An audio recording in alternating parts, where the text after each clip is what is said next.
Moving on to paragraph 2. इसमें भी हम पहले मुश्किल वर्ड्स के मीनिंग्स डिस्कस कर लेते हैं.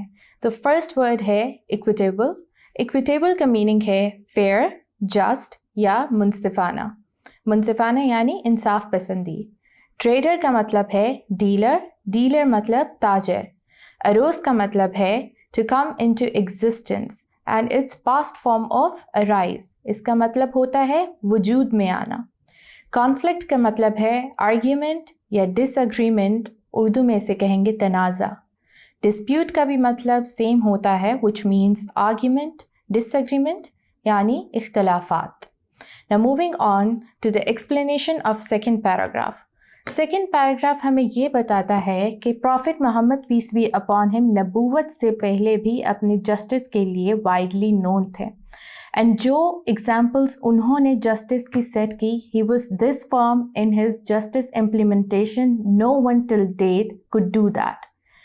एंड हम ये देखते हैं कि पैराग्राफ 2 में बताया गया है कि यंग एज में prophet Muhammad peace be upon him ने ट्रेडिंग स्टार्ट कर दी थी. ट्रेडिंग मतलब तजारत. और उस यंग एज में ही manage to get a good reputation and respect. Good reputation और रिस्पेक्ट उन्होंने किस तरीके से हासिल की? अपनी डीलिंग्स में ऑनेस्ट रह के, सिंसियर रह के. तिजारत एक तरीके से बिजनेस है. अब जब कोई बिजनेस कर रहा होता है उसके पास लार्ज मार्जिन होता है कि वो किसी भी तरह की बेईमानी कर सकता है and no one is going to figure it out. लेकिन prophet Muhammad peace be upon him का केस ऐसा नहीं था.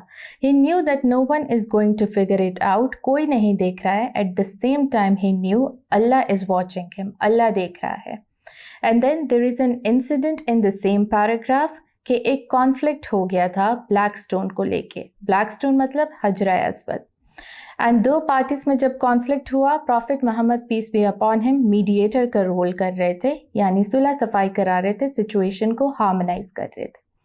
ट्राइब्स में कॉन्फ्लिक्ट किस बात पे हुआ कि कौन सा ट्राइब जो है हजरा अस्वद को प्लेस करेगा काबा में.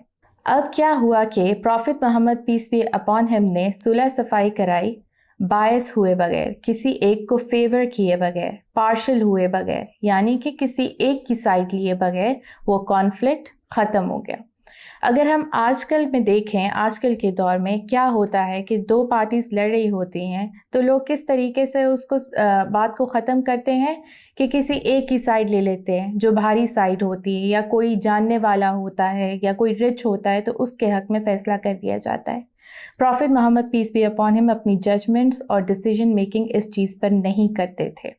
वो उसी के हक़ में फ़ैसला करते थे जो मुस्तहिक होता था. Thank you.